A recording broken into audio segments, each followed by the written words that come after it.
नमस्कार दोस्तों। Daily Haryana current affair with theory के इस ज़बरदस्त सेशन में एक बार फिर आप सभी का स्वागत करता हूं मैं आपके अपने यूट्यूब चैनल एजुकेशन बोर्ड पर। कैसे हैं आप सभी? उम्मीद करता हूं आप सभी अच्छे होंगे, स्वस्थ होंगे और अपने लक्ष्य को पाने के लिए दिन रात एक कर रखे होंगे। और आपकी कामयाबी के इस सफ़र में थोड़ा सा सहयोग करने के लिए मैं हर रोज़ आपके लिए लेकर आता हूं डेली हरियाणा करंट अफेयर का एक ज़बरदस्त सेशन, जिसमें हम करंट अफेयर के साथ साथ थ्योरी को भी हम कवर करते हैं।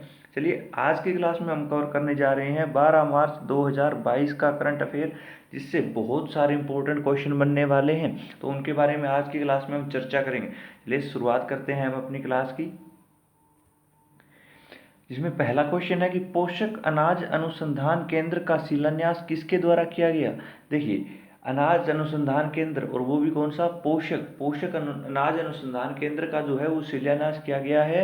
और इसका जो शिलान्यास किया गया है हरियाणा के हिसार जिले में पड़ने वाले हरियाणा कृषि विश्वविद्यालय के गोकुलपुरा गांव में किया गया है।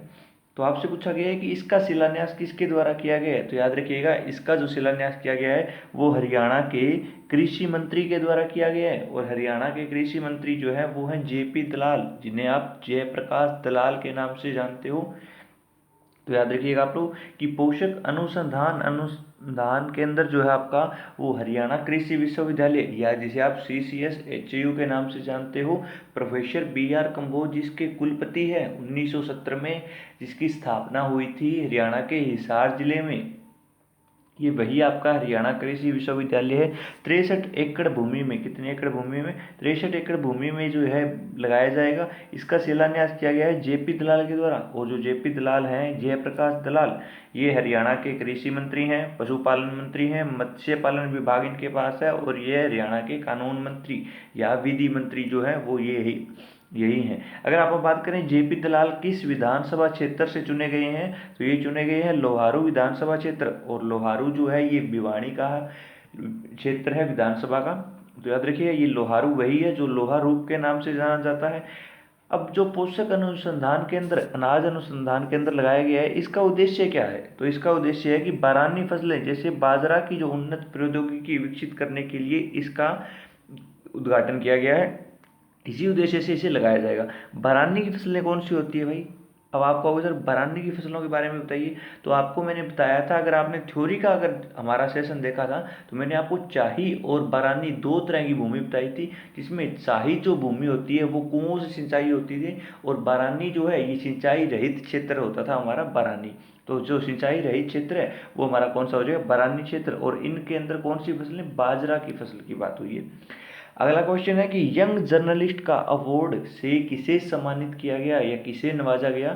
तो याद रखिएगा, अभी यंग जर्नलिस्ट का अवार्ड दिया गया था। और इसके अंदर हरियाणा के पानीपत जिले की एक जर्नलिस्ट जिसका नाम है कीर्ति गाबा। क्या नाम है? जिसका नाम है कीर्ति गाबा। और याद रखिएगा, इसी कीर्ति गाबा को जो है यंग जर्नलिस्ट का अवार्ड दिया गया है, जो हरियाणा के किस जिले से संबंध रखती है। तो ये हरियाणा के पानीपत जिले से संबंध रखती है। और पानीपत का नाम आया है तो याद रखिएगा, पानीपत जिले का जो नामकरण है वो हुआ था पाणिनि ऋषि के नाम पर। और इसी पाणिनि ऋषि ने संस्कृत भाषा की एक व्याकरण की पुस्तक लिखी थी जिसका नाम था अष्टाध्यायी। और याद रखिएगा, ये अष्टाध्यायी जो है इसमें 8 अध्याय थे। पानीपत जिले को कहा जाता है बुनकरों का शहर, हैंडलूमों का शहर, पेट्रोकेमिकल हब। और याद रखिएगा, ये जो पानीपत है ये हरियाणा का एकमात्र ऐसा जिला है जिसे 2 बार बसाया गया था। तो याद रखिएगा, एग्जाम में भी पूछा गया था, जनवरी 2021 ग्राम शिव का पेपर उठा के देखिएगा, पूछा गया था हरियाणा का एकमात्र ऐसा जिला जिसे 2 बार बसाया गया, तो वो था पानीपत जिला। और ये जो पानीपत जिला है इसकी पहली बार जो स्थापना हुई या पहली बार इसका गठन हुआ था 1 नवंबर 1989 को। 1 नवंबर 1989 को यह करनाल जिले से अलग हुआ था। उस समय हरियाणा में एक साथ कितने जिले बने थे? 4 जिले बने थे। फिर 24 जुलाई 1991 को इसे वापस करनाल में मिला दिया गया। लेकिन बाद में दोबारा इसकी मांग उठाई गई और दोबारा इसका जो गठन किया गया था वो किया गया था 1 जनवरी को। कब किया गया? तो 1 जनवरी 1992 को इसका दोबारा गठन किया गया था। तो यंग जर्नलिस्ट का अवार्ड कीर्ति गाबा को दिया गया, हरियाणा के पानीपत जिले से संबंध रखती है। पानीपत का नाम आया तो याद रखिएगा, पानीपत से संबंध रखते हैं गगन नारंग, जो किससे जो एक शूटर है।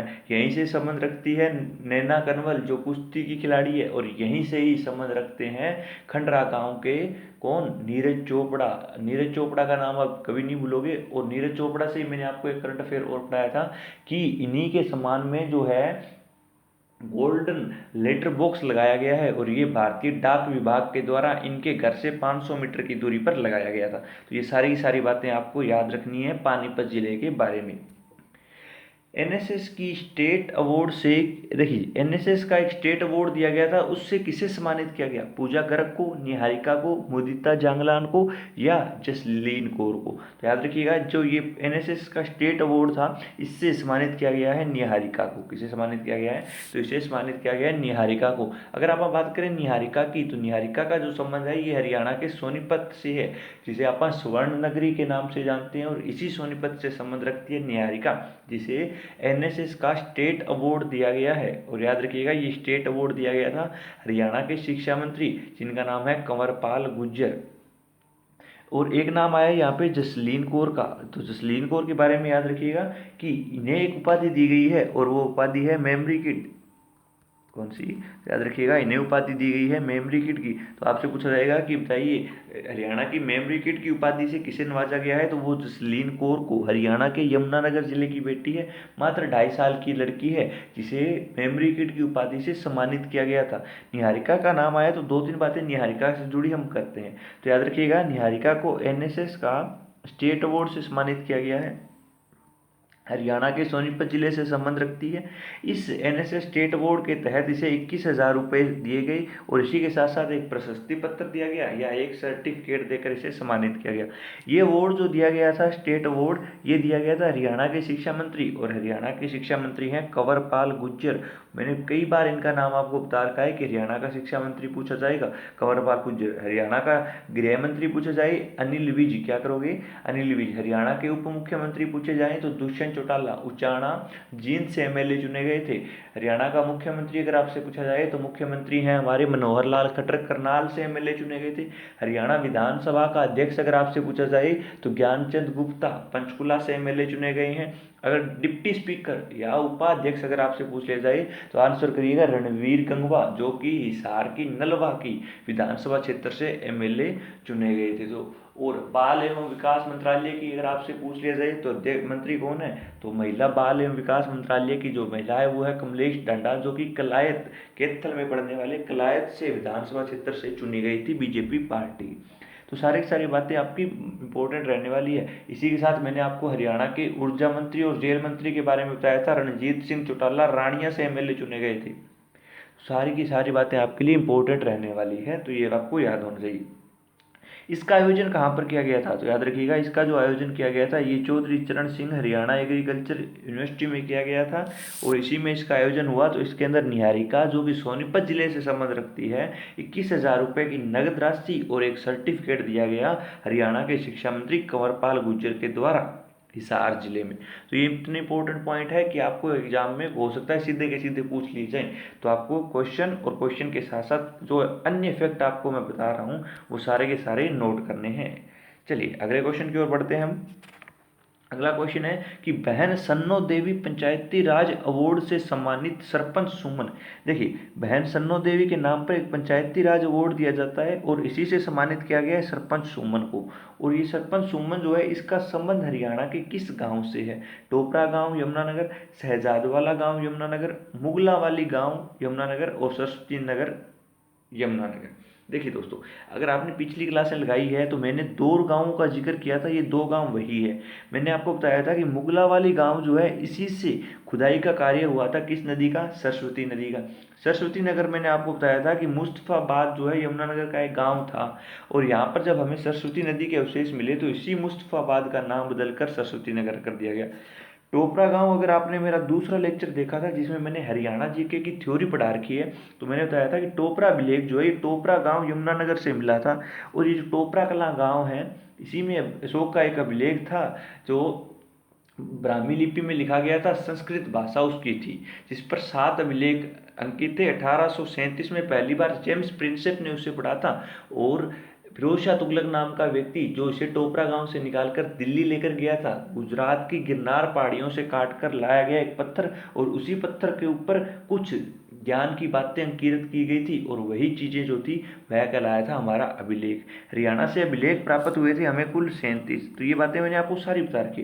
तो बचा कौन सा गाँव? तो बचा शहजाद वाला गाँव। कौन सा गाँव? तो इसका आंसर क्या हो जाएगा कि सुमन सरपंच का संबंध शहजाद वाला गाँव यमुनानगर से है।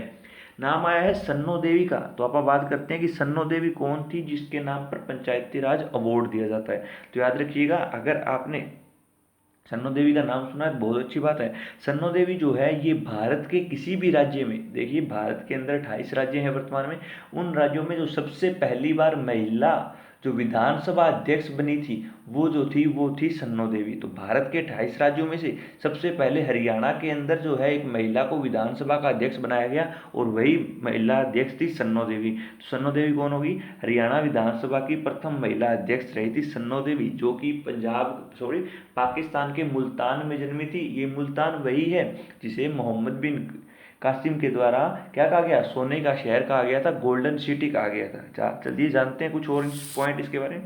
तो याद रखिएगा कि बहन सन्नो देवी पंचायती अवार्ड जो है ये सरपंच सुमन को दिया गया, जिसका संबंध शहजाद वाला गांव यमुनानगर से है। इसके तहत कितने रुपए राशि दी जाती है? तो याद रखिएगा इसके तहत 1 लाख रुपए राशि दी जाती है। और अगर आपसे पूछ लिया जाए कि बताइए इसकी शुरुआत कब से हुई थी, तो याद रखिएगा इसकी जो शुरुआत हुई थी वो 2010 से हुई थी। तो यह अवार्ड देना कब से शुरू हुआ है? तो यह अवार्ड 2010 से 1 लाख रुपए राशि दी जाती है। हरियाणा की प्रथम महिला विधानसभा अध्यक्ष के नाम पर यह दिया जाता है।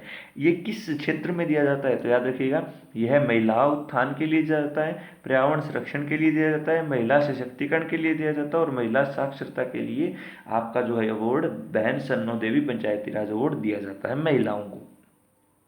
चलिए नाम आया है सुमन देवी का या सुमन का, तो हम उसके बारे में बात करते हैं। तो याद रखिएगा जो सुमन है इसे 2017 में स्वच्छ शक्ति पुरस्कार दिया गया था। किसके द्वारा? गुजरात सरकार के द्वारा गांधीनगर में इसे सम्मानित किया गया था। तो ये बात याद रखनी है कि 2017 में ये स्वच्छ शक्ति पुरस्कार का अवार्ड गुजरात सरकार से जीत चुकी है। पुणे यूनिवर्सिटी के द्वारा अगले साल इसे उच्च शिक्षित सरपंच पुणे अवार्ड यूनिवर्सिटी का अवार्ड दिया गया था। तो उच्च शिक्षित सरपंच, इसे उच्च शिक्षित सरपंच इसलिए कहा गया क्योंकि इन्होंने जो है एमएससी कर रखी है। क्या कर रखी है? इन्होंने मास्टर्स कर रखी है, इसीलिए इन्हें कहा गया कि ये उच्च शिक्षित सरपंच है। इसके बाद 2021 में इन्हें कोरोना योद्धा पुरस्कार दिया गया था। कोरोना योद्धा पुरस्कार दिया गया था इन्हें पर्यावरण बचाने के लिए। इसलिए पर्यावरण को बचाने के लिए इन्हें 2021 में कोरोना योद्धा पुरस्कार। और मोस्ट इंपोर्टेंट पॉइंट रहेगा 2021 में ही इन्होंने बेस्ट वुमेन अचीवर का अवार्ड जीता था। कौन सा अवार्ड जीता था? तो 2021 में इन्होंने 2 अवार्ड जीते। एक तो 15 अगस्त को इन्हें दिया गया था योद्धा पुरस्कार, और 2021 में बेस्ट वुमेन अचीवर्स के अवार्ड से इन्हें नवाजा गया था या इन्हें सम्मानित किया गया था। मैंने कहा सन्नो देवी का नाम आया, तो सन्नो देवी की बातें करते हैं। जन्म हुआ था मुल्तान पाकिस्तान में। एमएलए चुनी गई थी member of legislative assembly Haryana के जगाधरी से, जिसे हम युगंधर के नाम से पहले जाना करते थे। हरियाणा के यमुनानगर से ये क्या थी? तो जगाधरी में जो है जगाधरी है वहां से एमएलए चुनी गई थी। भारत के मोस्ट इंपोर्टेंट लाइन है कि भारत के किसी भी राज्य की प्रथम महिला विधानसभा अध्यक्ष थी। 6 दिसंबर 1966 को इन्होंने हरियाणा विधानसभा के अध्यक्ष या स्पीकर के रूप में कार्यभार संभाला था, और 6 दिसंबर 1966 से लेकर 28 फरवरी 1967, यहाँ पे 67 करिए 1967, 87 नहीं 7 होगा। तो याद रखिएगा इन्होंने 1966 से लेकर 28 फरवरी 1967 तक कार्यभार संभाला था। तो ये महत्वपूर्ण पॉइंट है जो एग्जाम में सीधे के सीधे आपसे पूछे जाएंगे दोस्तों। तो आपको ये सारी की सारी बातें पता होनी चाहिए। चलिए अगला क्वेश्चन है कि हरियाणा सरकार ने हाल ही में कौन सी फिल्म को टैक्स फ्री कर दिया है? तो याद रखिएगा टैक्स फ्री का नाम आया है तो आपने सुना होगा पृथ्वीराज मूवी आने वाली है। तो पृथ्वीराज तो अभी आई नहीं है, गंगूबाई भी अभी तक रिलीज नहीं हुई है। अंतिम मूवी सलमान खान की थी, आलिया भट्ट की है गंगूबाई, और पृथ्वीराज जो मूवी आ रही है इसके अंदर जो संयोगिता का किरदार निभा रही है वो है मानुषी छिल्लर। कौन है? मानुषी छिल्लर है 2017 की मिस वर्ल्ड जो चुनी गई थी। वो है मानुषी छिल्लर। तो अब जो बची मूवी, जो अभी आपने सुना होगा, द कश्मीर फाइल्स मूवी आई हुई है, और इसी द कश्मीर फाइल्स को भारत के दो राज्यों ने, एक तो हरियाणा राज्य ने और दूसरा मध्य प्रदेश ने जो है टैक्स फ्री कर दिया है। अब हम बात करते हैं कि जो द कश्मीर फाइल मूवी आई है ये है क्या एक्चुअल में। तो याद रखिएगा, ये जो फिल्म है यह किसके द्वारा लिखी गई है, तो यह लिखी गई है, इसके जो लेखक है और निर्देशक है वो है विवेक अग्निहोत्री। कौन है, तो वो है विवेक अग्निहोत्री। यह फिल्म कश्मीर विद्रोह के दौरान पंडित कश्मीरी पंडितों के पलायन को दर्शाती है। देखिए, जब कश्मीर में विद्रोह हुआ था तो उसी दौरान जो कश्मीर में रहने वाले पंडित थे उन्होंने पलायन किया था, उन्होंने अपना घर बार सब कुछ त्याग दिया था, छोड़ना पड़ा था उन्हें। ये इसके ऊपर आधारित आपकी फिल्म है। यह फिल्म रिलीज हुई थी 11 मार्च 2022 को। समय कितना है, तो समय है 117 मिनट की आपकी ये मूवी है। यह फिल्म 11 मार्च 2022 को हरियाणा में और मध्य प्रदेश में, मोस्ट इंपोर्टेंट पॉइंट बनेगा, हरियाणा में और मध्य प्रदेश में कर मुक्त कर दी गई, टैक्स फ्री कर दी गई। इसके अंदर मिथुन चक्रवर्ती जो है वो हीरो हैं और इन्होंने ब्रह्मदत्त आईएएस का किरदार निभाया है। अनुपम खेर को आप लोग जानते होंगे, तो उन्होंने पुष्कर नाथ पंडित का नाम किरदार निभाया है। राधिका मेनन ने पल्लवी जोशी का और अफजल ने सौरभ वर्मा का किरदार निभाया है। और दो राज्यों ने इसे कर फ्री कर दिया है, हरियाणा ने भी और मध्य प्रदेश ने भी। दोनों के दोनों महत्वपूर्ण पॉइंट है, फिल्म के बारे में मैंने आपको बता दिया। Tax free film the Kashmir files है हमारी, मैंने अभी आपको बताया। लेकिन देखिए, ये तो है बाहर की मूवी, लेकिन अगर आपसे पूछते हरियाणा प्रथम हरियाणवी टैक्स फ्री फिल्म कौन सी थी, तो हरियाणवी फिल्म जो थी वो थी पगड़ी द ओनर मूवी आई थी 2014 में। 2015 में इसे टैक्स फ्री कर दिया गया था और इसे 2015 में ही हरियाणा सरकार के द्वारा 10 लाख रुपए देकर इनाम से सम्मानित किया गया था। इसके अंदर जो मुख्य अभिनेता थे वो थे यशपाल शर्मा, हरियाणा के हिसार जिले से संबंध रखते हैं। गंगाजल मूवी में आपने देखा होगा, जो यादव भैया हैं वो ही हैं यशपाल शर्मा, हरियाणा के एक बेहतरीन कलाकार हैं, ये अभिनेता हैं, बॉलीवुड के एक अभिनेता हैं, हरियाणा के हिसार जिले से संबंध रखते हैं यशपाल शर्मा। पगड़ी द ओनर मूवी आई थी, ये हरियाणा की संस्कृति व शान पर बनी हुई एक मूवी थी, तो याद रखिए ये बातें भी। उसके अलावा आपको याद रखना है कि 2 नेशनल अवार्ड प्राप्त करने वाली ये है पहली फिल्म थी। तो आपसे ये भी पूछा जा सकता है कि 2 नेशनल अवार्ड प्राप्त करने वाली पहली हरियाणवी फिल्म कौन सी थी, तो वो थी पगड़ी द ओनर।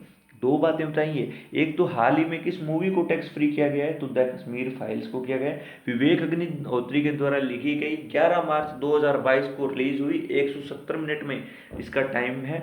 इसके अंदर 4 मेन हीरो हैं, या जो अभिनेता है, जिसमें हमने बात कर ली किसके बारे में, एक तो मिथुन चक्रवर्ती, दूसरा आपको बताया मैंने किसके बारे में, दूसरा बताया अनुपम खेर के बारे में, राधिका मेनन और अफजल के बारे में। 4 आपसे पूछा जाएगा हरियाणा की टैक्स फ्री फिल्म कौन सी थी। हरियाणवी भाषा की मूवी आई थी पगड़ी द ओनर। हरियाणा की पगड़ी शान है, पगड़ी जो इज्जत को, मान सम्मान को दर्शाती है, और इसी के ऊपर एक मूवी बनाई गई थी राजीव भाटिया के द्वारा 2014 में। और ये जो फिल्म थी ये 2 नेशनल अवार्ड प्राप्त करने वाली हरियाणा की पहली मूवी बनी थी।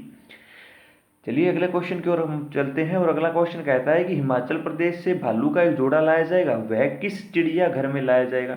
तो याद रखिएगा कि भालुओं का जो जोड़ा आएगा यह किस चिड़ियाघर में आएगा, तो ये आएगा आपका रोहतक चिड़ियाघर में। कौन से में, रोहतक चिड़ियाघर में। रोहतक चिड़ियाघर कहाँ पे पड़ता है, तो रोहतक का नाम आ रहा है भाई, रोहतक जिले में पड़ेगा। भिवानी चिड़ियाघर है भिवानी में, पीपली चिड़ियाघर है पीपली में, पीपली पड़ता है कुरुक्षेत्र में। कुछ और इंपॉर्टेंट पॉइंट देख लेते हैं कि भिवानी चिड़ियाघर जो है 1982-83 में स्थापित किया गया। हरियाणा का पहला व सबसे छोटा, क्या, हरियाणा का पहला व सबसे छोटा चिड़ियाघर कौन सा है, भिवानी चिड़ियाघर। रोहतक चिड़ियाघर 1985-86 में स्थापित हुआ। प्रदेश का सबसे बड़ा चिड़ियाघर है, और इसी प्रदेश के सबसे बड़ा चिड़ियाघर में हिमाचल प्रदेश से 2 भालुओं का जोड़ा लाया जाएगा, और ये जो जोड़ा लाया जाएगा ये यहीं पर रखा जाएगा। पीपली चिड़ियाघर की अगर आप बात करें तो पीपली चिड़ियाघर है कुरुक्षेत्र जिले में, NH 44 पे पड़ता है, 4 पे नहीं पड़ता, NH 44 पे पड़ता है, जो कश्मीर से कन्याकुमारी तक जाता है। तो इसी NH 44 पे पीपली चिड़ियाघर पड़ता है। तो ये थी हमारी आज की क्लास, जिसमें हमने पोषक अनाज अनुसंधान केंद्र के बारे में बात की, यंग जर्नलिस्ट अवार्ड के बारे में बात की, स्टेट अवार्ड NSS के बारे में बात की, हरियाणा सरकार ने हाल ही में टैक्स फ्री मूवी की द कश्मीर फाइल्स के बारे में बात की, भालुओं के जोड़े के बारे में बात कर ली, और हमने बात कर ली बहन सरनो देवी पंचायती राज अवार्ड। जो सुमन देवी को दिया गया हरियाणा के शहजादवाला गांव। तो ये थी हमारी आज की क्लास, जिसमें हमने बहुत महत्वपूर्ण, देखिए दोस्तों, ये इसमें से 1 या 2 क्वेश्चन सीधा आपको एग्जाम में देखने को मिलेगा। जो थ्योरी पढ़ाई है वो, और इसके साथ साथ जो MCQ करवाए हैं वो आपको कवर करने हैं। इसके अलावा हमारी जो PDF रहेगी, वो PDF मैंने आपको पहले भी बता रखी है कि आपको PDF प्रोवाइड करवा दी जाती है कहाँ पर, तो टेलीग्राम चैनल पे। और टेलीग्राम चैनल हमारा कौन सा है, टेलीग्राम चैनल है हमारा एजुकेशन बोर्ड। तो आपको कुछ नहीं करना, एजुकेशन बोर्ड पर जाइए, एजुकेशन बोर्ड टेलीग्राम ज्वाइन कर लीजिए। वहाँ पे आपको सारी से सारी PDF क्लास के साथ ही प्रोवाइड करवा दी जाती है। तो एजुकेशन बोर्ड पर आपको PDF मिल जाएगी, और उसके साथ साथ आप अपनी रिवीजन करते रहिए। थ्योरी की क्लासें हमारी जल्द से शुरू हो जाएगी। आज के लिए इतना ही, मिलते हैं कल के एक और ज़बरदस्त सेशन में इतने ही महत्वपूर्ण टॉपिक के साथ। धन्यवाद।